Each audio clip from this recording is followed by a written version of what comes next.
Saudara, saya hanya ingin menanggapi fakta yang terjadi pada hari ini tentang isu yang saat ini yang dibahas adalah tentang oknum Habib. Ini penting saya sampaikan. Kenapa saya bilang begitu?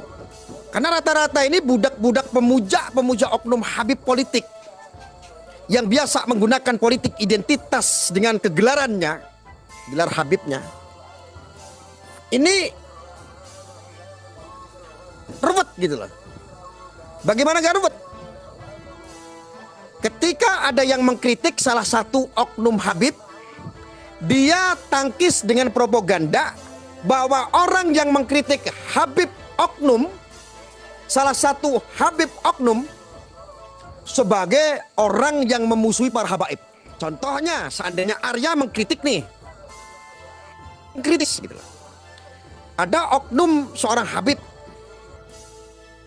hanya perilakunya tidak mencontohkan Rasulullah. Contohnya, ada contoh seorang oknum Habib, dia caci maki Jokowi menjadi Jokodok.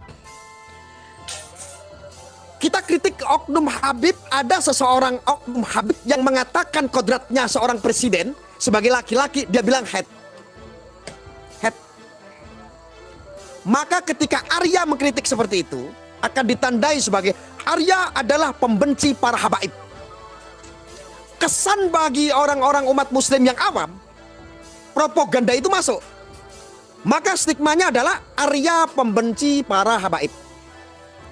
Lalu ketika Kiai Fuad Pleret, ketika Gus Fuad Pleret mengkritik Habib yang memecah belah, yaitu Habib oknum, maka akan ditandai, digoreng bahwa di Indonesia Habib dilarang dakwah. Itulah cara-cara propaganda para budak-budak pemuja oknum Habib yang bersifat iblis. Umat harusnya itu berterima kasih ketika ada pro kontra. Kalau nggak ada yang kontra, namanya pro, kata si siapa, Rocky Garong. Cara-cara propagandanya ya seperti itu. Padahal yang dituju adalah oknumnya. Umat harusnya berterima kasih. Umat muslim harusnya berterima kasih. Orang-orang pribumi harusnya berterima kasih. Ada beberapa yang katanya Habib juga akhirnya ikut-ikutan. Dia merasa tersinggung karena apa? Ada orang yang berbicara bahwa Habib dilarang dakwah di Indonesia. Saya bingung. Ini orang jadi alasan untuk membuat pergerakan propaganda.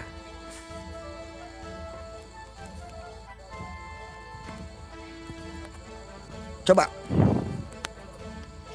Yang kita kritik adalah oknum Habib. Kalau orang waras harusnya tahu.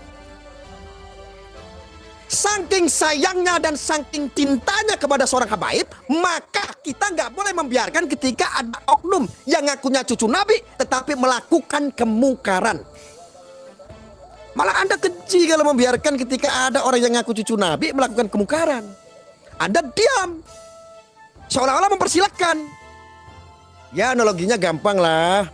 Anda punya anak Anda itu salah, mabok-mabokan terus. Dilihat sama tetangga, sama teman Anda. Gak berani nasihatin, gak berani negur. Ayahnya gimana? Seneng gak? Gak seneng. Kamu itu teman saya, anak saya lihat mabok-mabokan di jalan, bikin rusuh. Kenapa kamu gak tegur? Kenapa kamu gak nasihati? Maka Rasulullah pun sama. Ketika ada orang yang ngaku keturunannya, ngaku sebagai cucunya, salah, katanya kita cinta, kita diam. Kita membiarkan ketika dia mungkar. Marah tidak Rasulullah? Engkau sebagai umatnya Rasulullah melihat orang yang katanya ada zuriat, yang katanya ada darah Nabi, melakukan mungkar, melakukan provokasi, melakukan penipuan terhadap umat. Lalu engkau membiarkan kedoliman itu. Engkau membiarkan perilaku iblis itu. Engkau membiarkan perilaku setan itu. Gimana kira-kira? Rasulullah marah enggak? Engkau membiarkan semua itu.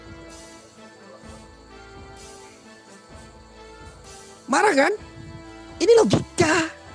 Kenapa umat muslim di Indonesia ini gampang sekali ketika ada oknum seorang Habib, dia pakai imamah, dia pakai udang-udang, dia kelihatan sahih sekali, kelihatan soleh sekali, tetapi dia mungkar, dia mencaci maki, dia menciptakan kemudaratan yang sangat luar biasa terhadap umat muslim.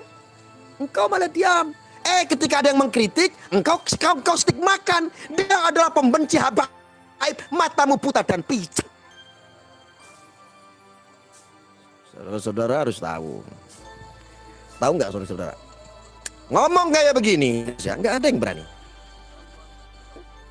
Takut Bapak Ibu, takut dipersekusi, takut besok ditangkap, takut besok dilaporin polisi. Tetapi ini fakta. Ini fakta. Saya nggak main-main.